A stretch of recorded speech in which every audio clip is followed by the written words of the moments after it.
खुदा की कसम ये जुल्म है, सरासर नाइंसाफी है, हमारे खानदानी वकार पर हमला है, हस्ब और नस्ब पर डाका है, हमारी पहचान पर शब खून है। लेकिन हम भी चुपचाप बैठने वालों में से नहीं हैं। हमारी रगों में वो खून दौड़ता है जिसने कभी मैदान में पीठ नहीं दिखाई, कभी हार नहीं मानी और ना ही अपने दुश्मन को कभी बख्शा है। वाह वाह वाह वाह वाह, लगता महल्ले च फिल्म शुरू हो गई। ओहो, पहले दसो तो सही होया कि भाई एक मुअज्जज नवाब फैमिली के लोग हमारे यहाँ रिश्ते के सिलसिले में तशरीफ लाए हैं? नवाब साहब भाभी नु घुंगड़ कड़वा के आप केड़े पासे टुर पे हो? इस उम्र दे च शादी का ख्याल और कोई अल्लाह तौबा करो। अगर तुम लोगों की बेहुदा गुफ्तगू खत्म हो जाए तो हम आपको पूरी बात सुना दें।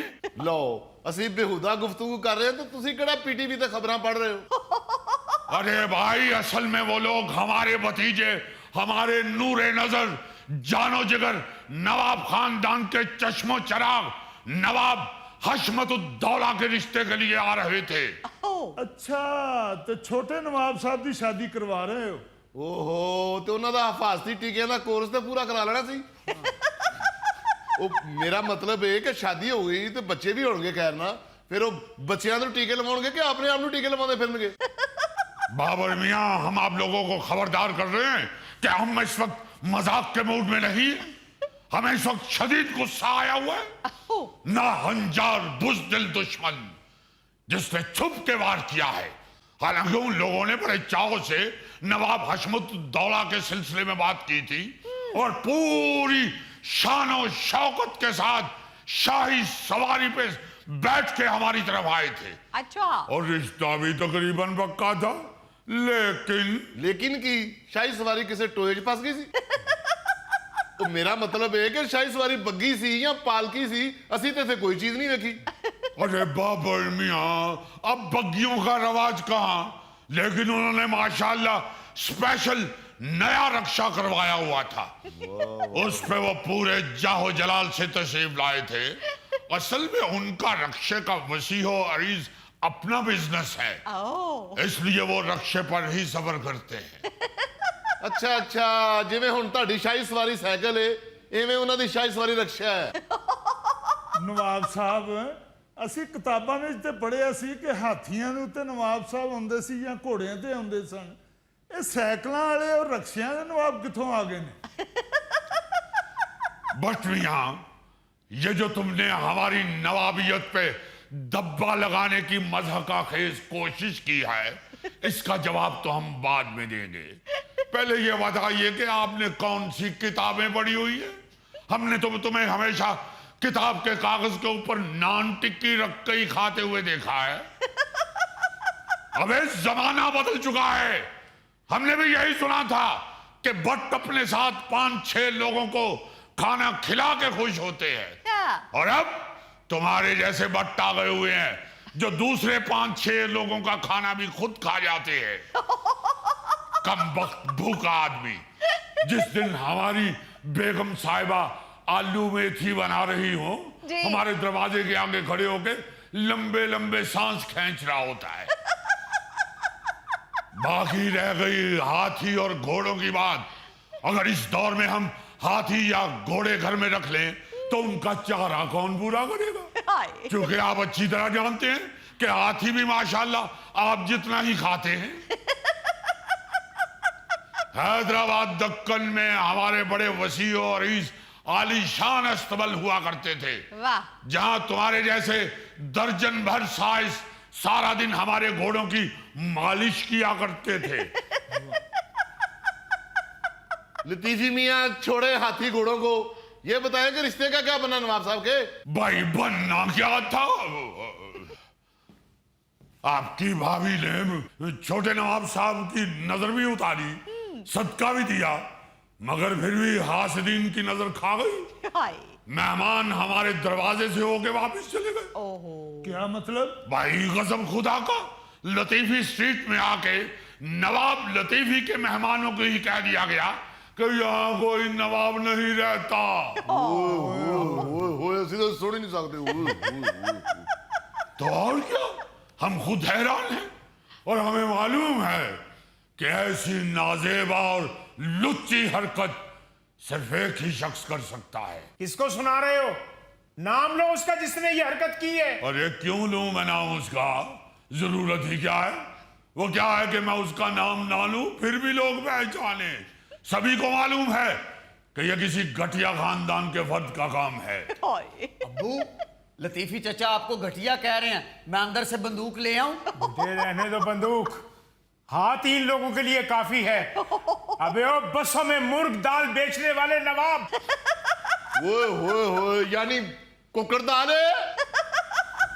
अबे ओ बुढ़े खुसट, मेरे खानदान का नाम मत लेना वरना मैं ये भूल जाऊंगा तुम एक बुजुर्ग हो। देखा देखा देखा देखा किस तरह मेंढक की तरह फुदक के उठा है। इसीलिए ना कि चोर की दाढ़ी में तिनका तो होता ही है। अब्बू, आहिस्ता आहिस्ता दरवाजे की तरफ जा रहे हैं, अंदर से ईंट उठा के मारेंगे। और बेटा, इस झूठे नवाब के घर में ईंट कहां से आ गई? ऐसी भी बात नहीं है। हमारे गुसलखाने में 2 ईंटें पड़ी हुई हैं, एक दरवाजे के आगे रखने के लिए और एक ईंट पे हम साबुन रखते हैं। जा यार, तू ईंट लेकर आ, चल जा। बैठ के बात करें चुगताई साहब, इस तरह मोहल्ले में अच्छी बात नहीं है। बैठे बैठे, आप भी बैठे लतीफी साहब, बैठ के बात करें ना। बैठे बैठे। वो खुद उठते हैं पहले, हम तो बैठ के ही बात करना चाहते हैं। बैठे बैठे बैठे। मोहल्ले के मसाइल बैठ के ही हल होने चाहिए। तुम्हारे मसले बैठकर हल नहीं होने। और अगर अमेरिका और ईरान का मसला बैठ के हल हो सकता है तो हमें क्या है?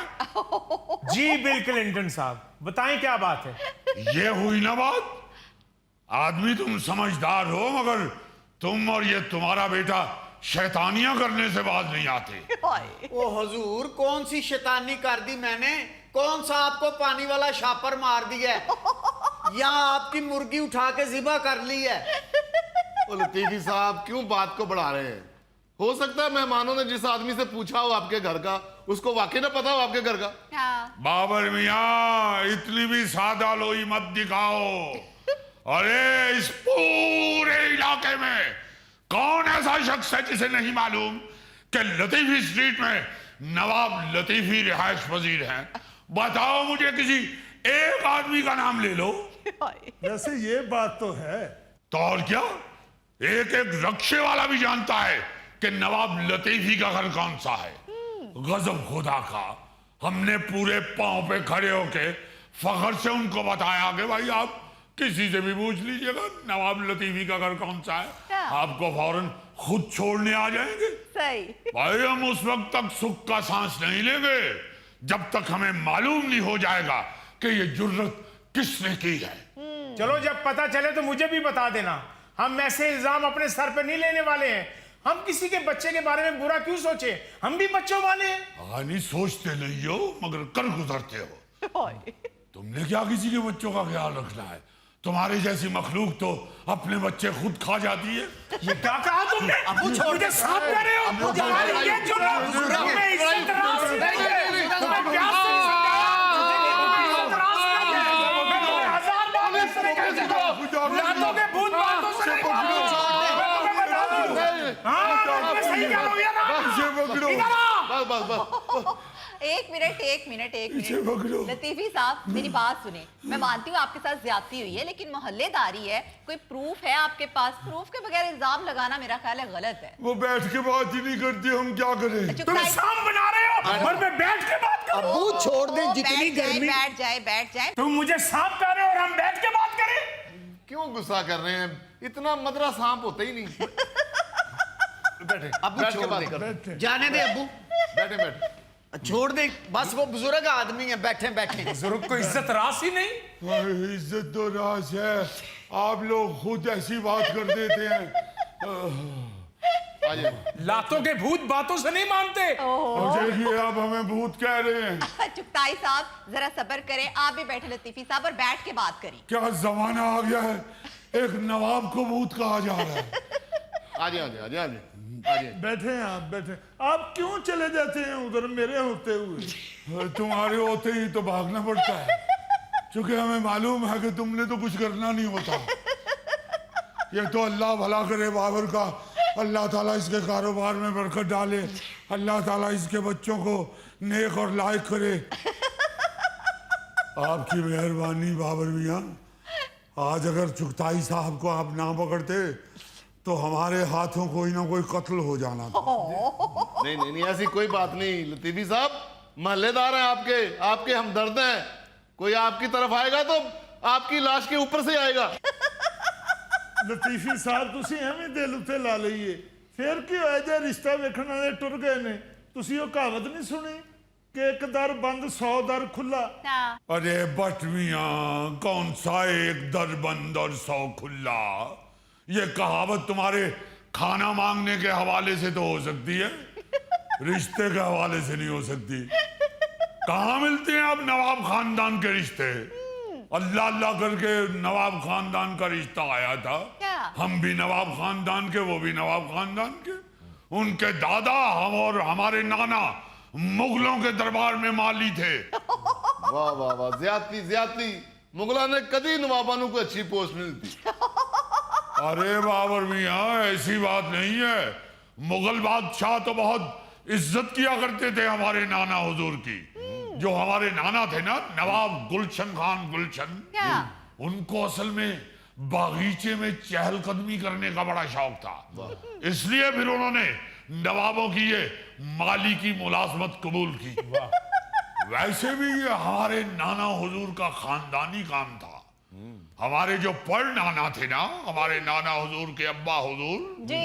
नवाब चौसा खान, वो शेर शाह सूरी के बागीचे में मुलाजमत करते थे। और ये जो चौसा आम है, ये भी हमारे नाना हुजूर की पैवंदकारी की वजह से ही मार्केट में आया था। इसीलिए शेर शाह सूरी ने उस इलाके का भी और आम का नाम भी हमारे पर नाना के नाम से चौसा रखा।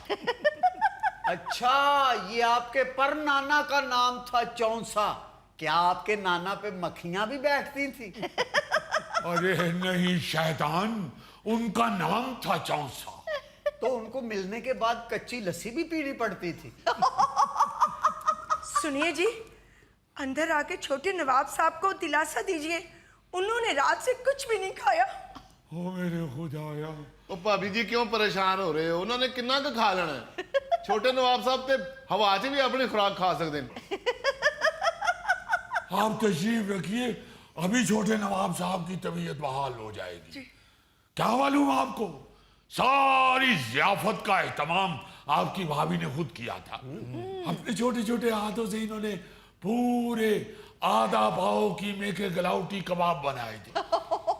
आधा किलो गोश्त का तो रोगन जोश बनाया था। शाही टुकड़े और शरबत मोहब्बत भी बनाया था। लो बताओ। नहीं जी, इंतजाम तो तुसी 100-150 बंदे का कीता सी। बस सब इंतजामात धरे के धरे रह गए, क्योंकि किसी ने अपनी असलियत दिखाते हुए हमारी पीठ में छुरा घोंप दिया। बेचारे छोटे नवाब साहब कल से बुलाए हुए फिर रहे हैं। हालांकि कल तो वो इतने खुश थे कि वर्कशॉप से छुट्टी करके खास तौर पे खूबसूरती मरकज से तैयार होके आए थे। खूबसूरती मरकज? हाँ भाई, ये जिसे फरंगी ब्यूटी पार्लर कहते हैं। बड़ी बात है जी, छोटे नवाब साहब खूबसूरती मरकज गए ने, वरना जिहो जी उन्होंने सेहत है, उन्होंने तो मरकज सेहत जाना चाहिए सी। खबरदार, जो छोटे नवाब साहब की शान में गुस्ताखी की तो हम हरगिज बर्दाश्त नहीं करेंगे। पहले ही वो बेचारे इतने परेशान है, पता नहीं किस मनूस इंसान ने उनकी शादी में रुकावट पैदा कर दी। लतीफी